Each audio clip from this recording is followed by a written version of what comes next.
नमस्कार दोस्तों, स्वागत है आप सभी का हमारे यूट्यूब चैनल पर। आज के इस वीडियो में हम पढ़ेंगे भूगोल यानी जियोग्राफी के टॉप 100 एमसीक्यू का 5वां वीडियो, जो आपकी सभी प्रतियोगी परीक्षाओं के लिए बहुत ही महत्वपूर्ण है। स्पेशली यूपी लेखपाल, SSC GD, railway, UPSI, UP constable, UP police, home guard और बाकी सभी एग्जामों के लिए भी बेहद ही महत्वपूर्ण वीडियो है। तो वीडियो को अंत तक जरूर देखें और अंत में कमेंट में जरूर बताएं कि आपको वीडियो कैसा लगा। तो चलिए आज की क्लास स्टार्ट करते हैं। विश्व का सबसे बड़ा महासागर कौन सा है? तो विश्व का सबसे बड़ा महासागर प्रशांत महासागर यानी पैसिफिक ओशियन है। ऑप्शन सी सही हो जाएगा। पैसिफिक ओशियन यानी प्रशांत महासागर विश्व का सबसे बड़ा महासागर है। अगला क्वेश्चन देखेंगे, विश्व का सबसे छोटा महासागर कौन सा है? तो विश्व का सबसे छोटा महासागर आर्कटिक महासागर है। ऑप्शन सी सही हो जाएगा। आर्कटिक सागर विश्व का सबसे छोटा महासागर है। अगला क्वेश्चन, विश्व की सबसे गहरी खाई कौन सी है? तो विश्व की सबसे गहरी खाई मारियाना ट्रेंच है, जो पैसिफिक ओशियन यानी प्रशांत महासागर का है। ऑप्शन सी सही हो जाएगा, मारियाना। अगला क्वेश्चन, मारियाना ट्रेंच किस महासागर में है? तो मारियाना ट्रेंच प्रशांत महासागर में है। ऑप्शन सी सही हो जाएगा। सबसे गहरा गर्त है प्रशांत महासागर का मारियाना ट्रेंच। अगला क्वेश्चन, महासागरीय धाराओं का मुख्य कारण क्या है? तो महासागरीय धाराओं का मुख्य कारण ताप और लवणता है। ऑप्शन ए सही उत्तर जाएगा। ताप और लवणता महासागरीय धाराओं का मुख्य कारण है। ऑप्शन ए सही उत्तर जाएगा। अगला क्वेश्चन देखेंगे, गल्फ स्ट्रीम किस महासागर की धारा है? तो गल्फ स्ट्रीम अटलांटिक महासागर की गर्म धारा है। इसे यूरोप का कंबल कहा जाता है। तो इसका सही उत्तर जाएगा ऑप्शन सी सही उत्तर जाएगा। अटलांटिक महासागर की धारा है गल्फ स्ट्रीम। अगला क्वेश्चन, गल्फ स्ट्रीम का प्रभाव किस पर पड़ता है? तो गल्फ स्ट्रीम का सबसे ज्यादा प्रभाव यूरोप पर पड़ता है। ऑप्शन सी सही उत्तर जाएगा। और गल्फ स्ट्रीम को यूरोप का कंबल कहा जाता है क्योंकि यह गर्म धारा है। ऑप्शन सी एकदम सही उत्तर जाएगा। आगे की ओर चलते हैं, ठंडी महासागरीय धारा का उदाहरण कौन सी धारा है? तो ठंडी महासागरीय धारा का उदाहरण है लेब्राडोर की धारा। ऑप्शन सी एकदम सही उत्तर हो जाएगा। लेब्राडोर की धारा एक ठंडी महासागरीय धारा है। ऑप्शन सी सही उत्तर जाएगा। अगला क्वेश्चन, एल नीनो से संबंधित महासागर कौन सा है? तो एल नीनो से संबंधित महासागर प्रशांत महासागर है, क्योंकि एल नीनो प्रशांत महासागर में आता है। ऑप्शन सी सही उत्तर जाएगा, प्रशांत महासागर। अगला क्वेश्चन, विश्व का सबसे बड़ा द्वीप कौन सा है? तो विश्व का सबसे बड़ा द्वीप ग्रीनलैंड है। ऑप्शन डी सही हो जाएगा। ग्रीनलैंड विश्व का सबसे बड़ा द्वीप है। अगला क्वेश्चन, भारत का सबसे बड़ा द्वीप कौन सा है? तो भारत का सबसे बड़ा द्वीप अंडमान है। ऑप्शन सी सही हो जाएगा। भारत का सबसे बड़ा द्वीप अंडमान है। अगला क्वेश्चन, मानली द्वीप किस नदी में है? तो मानली द्वीप ब्रह्मपुत्र नदी पर है, असम में। ऑप्शन बी सही हो जाएगा। ब्रह्मपुत्र नदी पर मानली द्वीप है। अगला क्वेश्चन, विश्व का सबसे बड़ा रेगिस्तान कौन सा है? तो विश्व का सबसे बड़ा रेगिस्तान अंटार्कटिका का रेगिस्तान है। ऑप्शन सी से जाएगा। अंटार्कटिका विश्व का सबसे बड़ा रेगिस्तान है। ऑप्शन सी सही उत्तर जाएगा। अगला क्वेश्चन देखते हैं, सहारा मरुस्थल किस महाद्वीप में है? तो सहारा मरुस्थल अफ्रीका महाद्वीप में है। ऑप्शन बी सही उत्तर जाएगा।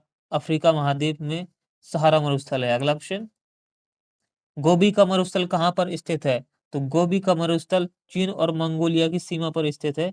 एक ठंडा मरुस्थल है। ऑप्शन बी सही उत्तर हो जाएगा। अगला क्वेश्चन, विश्व का सबसे लंबा पर्वत श्रृंखला स्थल पर कौन सी है? तो विश्व की सबसे लंबी पर्वत श्रृंखला स्थल पर एंडीज है। ऑप्शन बी सही हो जाएगा। सबसे लंबा पर्वत एंडीज है स्थल पर। ऑप्शन बी एकदम सही जवाब हो जाएगा। अगला क्वेश्चन, हिमालय की सबसे ऊंची चोटी कौन सी है?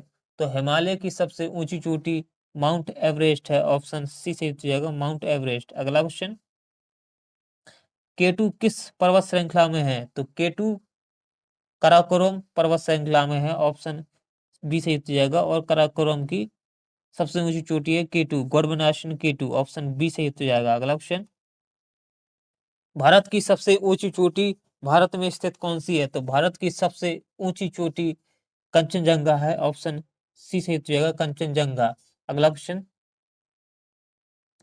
विश्व का सबसे बड़ा पठार कौन सा है? तो विश्व का सबसे बड़ा पठार तिब्बत का पठार है, ऑप्शन बी सही उत्तर हो जाएगा तिब्बत का पठार विश्व का सबसे बड़ा पठार है। अगला क्वेश्चन, तिब्बत का पठार किस पर्वत के उत्तर में है?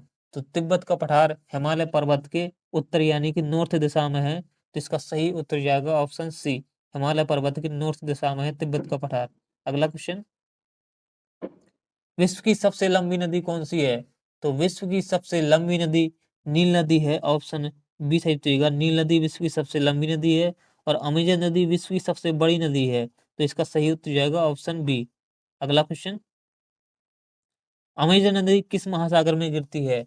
तो अमेजन नदी अटलांटिक महासागर में गिरती है, ऑप्शन सी सही उत्तर हो जाएगा अटलांटिक महासागर में अमेजन नदी गिरती है। अगला क्वेश्चन, नील नदी किस महाद्वीप में है? तो नील नदी अफ्रीका महाद्वीप में है, ऑप्शन सी सही उत्तर हो जाएगा नील नदी को मिस्र का वरदान कहा जाता है, ऑप्शन सी सही उत्तर हो जाएगा। अगला क्वेश्चन, विश्व का सबसे बड़ा डेल्टा कौन सा है?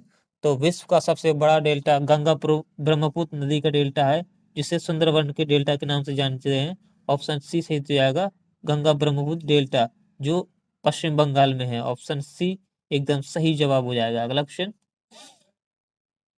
सुंदरबन का डेल्टा किन देशों में है? तो सुंदरबन का डेल्टा भारत और बांग्लादेश में है, ऑप्शन सी सही उत्तर हो जाएगा भारत और बांग्लादेश में। अगला क्वेश्चन, विश्व का सबसे बड़ा देश क्षेत्रफल के अनुसार कौन सा है?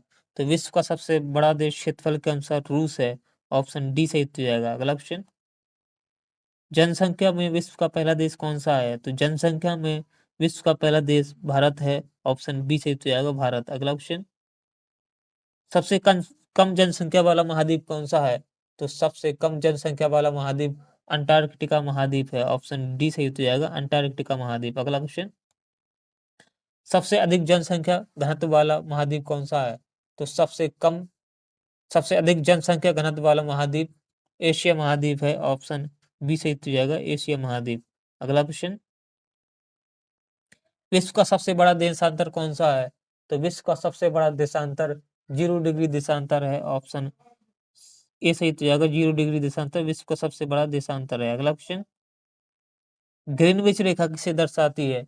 तो ग्रीनविच रेखा देशांतर को दर्शाती है, ऑप्शन बी सही उत्तर हो जाएगा देशांतर को दर्शाती है ग्रीनविच रेखा। अगला क्वेश्चन, भूमध्य रेखा किस अक्षांश पर है? तो भूमध्य रेखा 0 डिग्री अक्षांश पर है, ऑप्शन सी सही उत्तर हो जाएगा 0 डिग्री अक्षांश को भूमध्य रेखा या विषुवत रेखा के नाम से जानते हैं। अगला क्वेश्चन, कर्क रेखा किस देश से होकर गुजरती है? तो कर्क रेखा इनमें से भारत से होकर गुजरती है, ऑप्शन ए सही उत्तर हो जाएगा भारत। अगला क्वेश्चन, मकर रेखा किस देश से होकर गुजरती है? तो मकर रेखा इनमें से ऑस्ट्रेलिया से होकर गुजरती है, ऑप्शन सी सही उत्तर हो जाएगा ऑस्ट्रेलिया से होकर गुजरती है मकर रेखा। अगला क्वेश्चन, पृथ्वी का झुकाव कोण कितना है? तो पृथ्वी का झुकाव कोण 23.5 डिग्री है, ऑप्शन सी सही उत्तर हो जाएगा पृथ्वी का झुकाव कोण 23.5 डिग्री है, ऑप्शन सी सही उत्तर हो जाएगा 23.5 डिग्री। अगला क्वेश्चन, दिन रात बराबर होते हैं, तो किस तिथि को दिन रात बराबर होते हैं?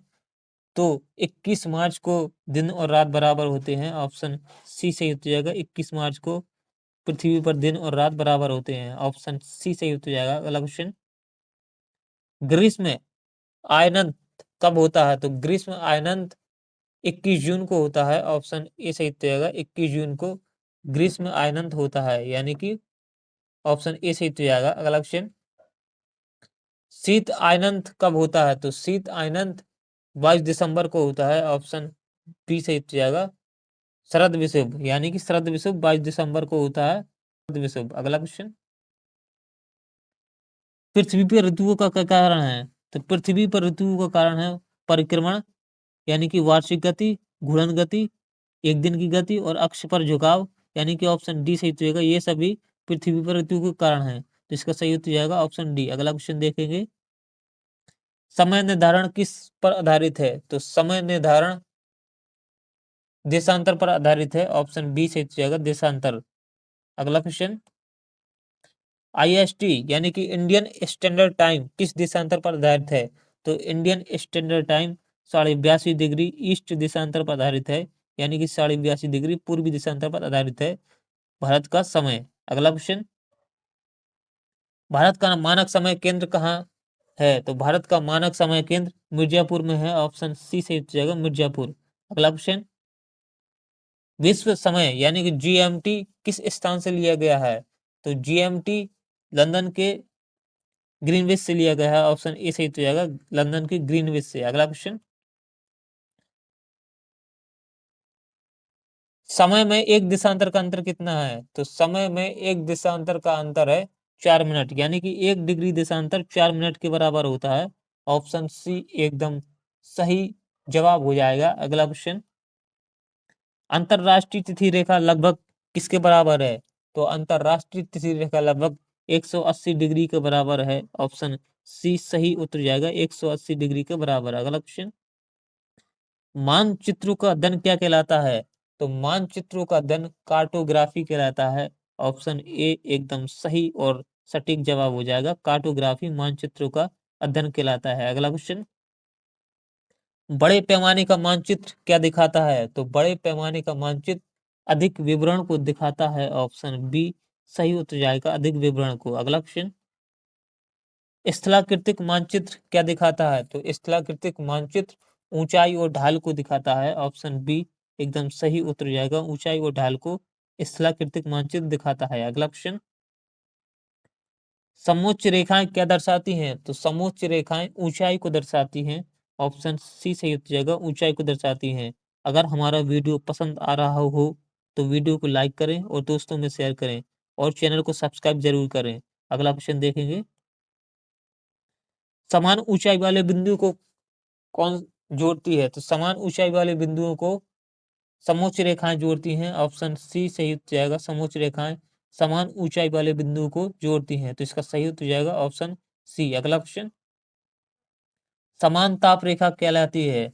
तो समान ताप रेखा आइसोथर्म कहलाती है, ऑप्शन बी सही उत्तर जाएगा आइसोथर्म समान ताप रेखा कहलाती है। अगला क्वेश्चन, समान दाब रेखा क्या कहलाती है? तो समान दाब रेखा आइसोबार कहलाती है, ऑप्शन ए सही उत्तर जाएगा आइसोबार समान दाब रेखा कहलाती है। अगला क्वेश्चन, समान वर्षा रेखा क्या कहलाती है? तो समान वर्षा रेखा आइसोहाइट कहलाती है, ऑप्शन सी एकदम सही जवाब हो जाएगा आइसोहाइट समान वर्षा की रेखा कहलाती है, ऑप्शन सी सही उत्तर जाएगा। अगला क्वेश्चन, सबसे सटीक मानचित्र प्रक्षेप कौन सा है? तो सबसे सटीक मानचित्र प्रक्षेप कोई नहीं है, ऑप्शन डी सही उत्तर जाएगा, यानी कि इनमें से कोई नहीं है समान सटीक मानचित्र प्रक्षेप, ऑप्शन डी एकदम सही उत्तर जाएगा, यानी कि नन इनमें से कोई नहीं है। अगला क्वेश्चन, मर्केटर प्रक्षेप उपयोगी किसके लिए है? तो मर्केटर प्रक्षेप उपयोगी है नौवहन के लिए,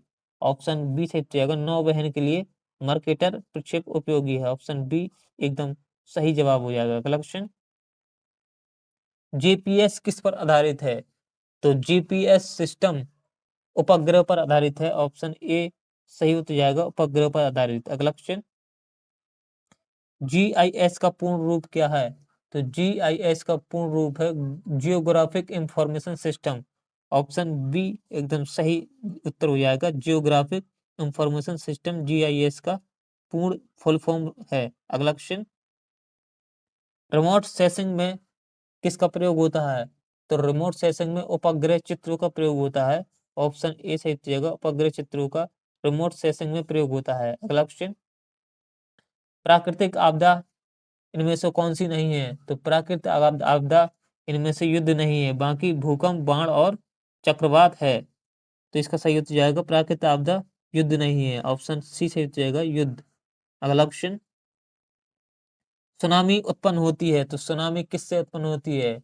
सुनामी समुद्री भूकंप से उत्पन्न होती है, यानी कि समुद्रों में आने वाले भूकंप से सुनामी आती है, ऑप्शन सी सही उत्तर जाएगा समुद्री भूकंप से सुनामी आती है। अगला क्वेश्चन, भारत का सबसे अधिक भूकंपी क्षेत्र कौन सा है? तो यानी कि भारत में सबसे ज्यादा भूकंप कहाँ पर आते हैं? तो भारत में सबसे ज्यादा भूकंपी क्षेत्र हिमालयी क्षेत्र है, ऑप्शन सी सही उत्तर जाएगा हिमालयी क्षेत्र। अगला क्वेश्चन, भूकंप मापने का क्या यंत्र है? तो भूकंप मापने का यंत्र है सिस्मोग्राफ, यानी कि सिस्मोग्राफ के द्वारा भूकंप को मापा जाता है। ऑप्शन बी सही उत्तर जाएगा। अगला क्वेश्चन, आपदा प्रबंधन का क्या उद्देश्य है? तो आपदा प्रबंधन का उद्देश्य है क्षति को कम करना।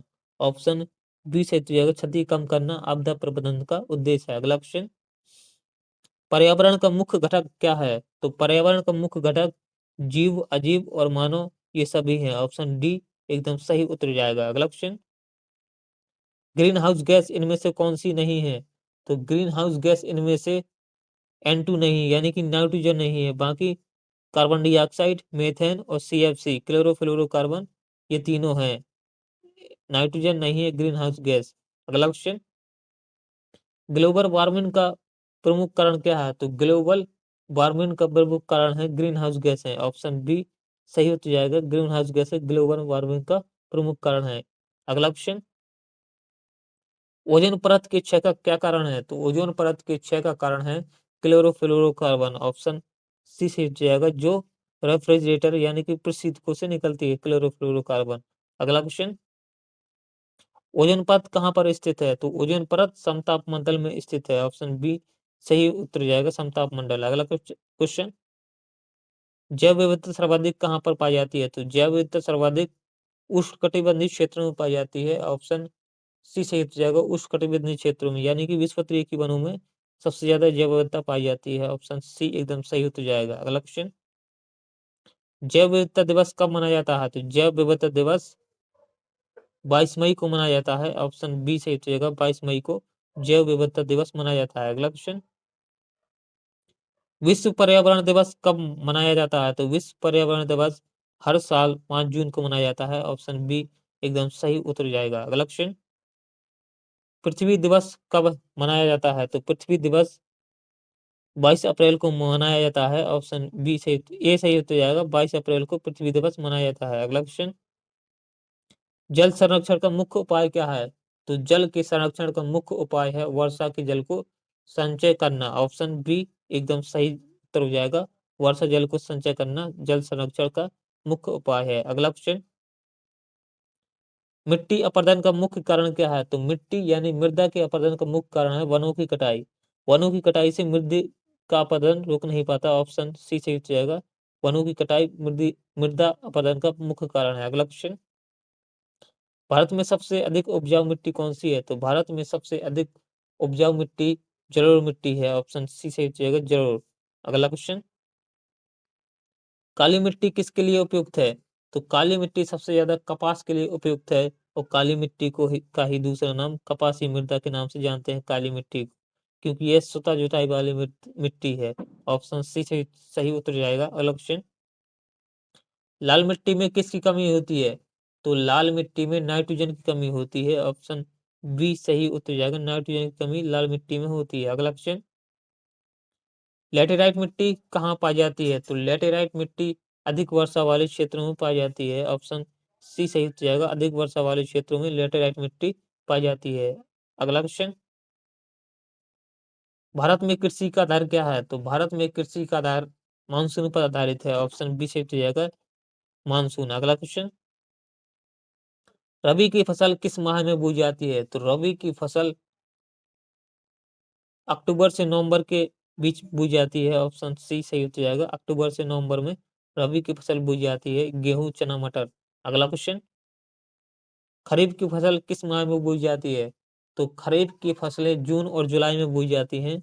ऑप्शन बी सही हो जाएगा, जून और जुलाई में खरीफ की फसल बोई जाती है। अगला क्वेश्चन, जायद की फसलें कब उगाई जाती हैं? तो जायद की फसलें ग्रीष्म ऋतु यानी गर्मियों में उगाई जाती हैं। ऑप्शन सी सही हो जाएगा, गर्मियों में। अगला क्वेश्चन, हरित क्रांति किससे संबंधित है? तो हरित क्रांति का संबंध कृषि से है। ऑप्शन बी से जाएगा, कृषि से। अगला क्वेश्चन, भारत में हरित क्रांति के जनक कौन है? तो भारत में हरित क्रांति के जनक MS स्वामीनाथन है। ऑप्शन ए सही हो जाएगा, और विश्व में नॉर्मन बोरलाग है, तो इसका सही हो जाएगा ऑप्शन ए। अगला क्वेश्चन, भारत का सबसे बड़ा गेहूं उत्पादक राज्य कौन सा है? तो भारत का सबसे अधिक यानी कि बड़ा गेहूं उत्पादक राज्य उत्तर प्रदेश है। ऑप्शन सी एकदम सही उत्तर जाएगा। अगला क्वेश्चन, चावल की सर्वाधिक उत्पादक राज्य कौन सा है? तो चावल का सर्वाधिक उत्पादक राज्य पश्चिम बंगाल है। ऑप्शन बी सही उत्तर हो जाएगा पश्चिम बंगाल। अगला क्वेश्चन, जूट का प्रमुख उत्पादक राज्य कौन सा है?